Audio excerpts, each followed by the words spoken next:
হচ্ছে সরিষার শাক। সরিষা শাক আপনারা খান? আমরা সরিষা শাক খাই, আবার ভর্তা বানায়ও খাই।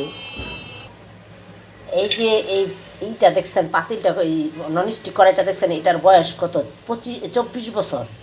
2010 সনে এটা কিনছে। আমি কোনো জিনিস ফালাই না, যেটা দরকার একদম প্রয়োজন ছাড়া। আমার অনেক জিনিস আছে এরকম, আমার ছেলেমেয়ের বয়স বা আমার বিয়ের বয়স এরকম, মানে একদম আমার শাশুড়ি শিখেছে, জিনিস যেটা প্রয়োজন সেটা কখনো ফালাইবা না, এত জিনিস ব্যবহার করবো না। আমার প্রচুর জিনিস ভরা, লাগেই না, এরকম 3-4 সংসার চলবে, তারপর আমি এগুলি ফালাই না।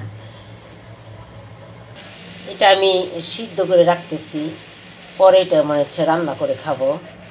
এখন আজকে প্রচুর কিছু আছে, এই জন্য আমি এটা আজকে রান্না করবো না। আজকে সরিষা শাকের ভর্তা বানাবো।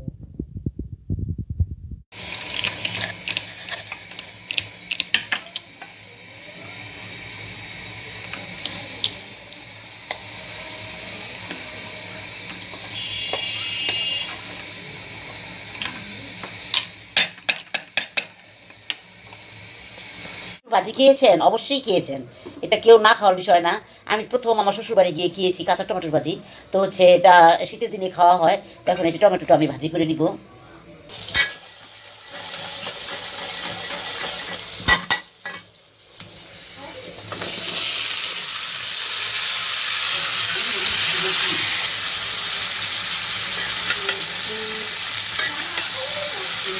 বসিয়ে দিলাম টমেটো ভাজি। তো এখন এই যে আমি ঢাকনা দিয়ে দিব, তারপর হচ্ছে এটা পানি ছাড়বে একদম, কড়াতেই রান্না করতে হবে।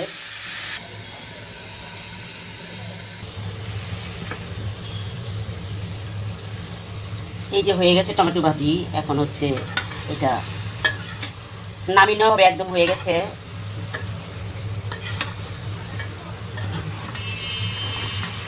ধনেপাতা আর কাঁচামরিচ দিয়ে নামিয়ে নিচ্ছি।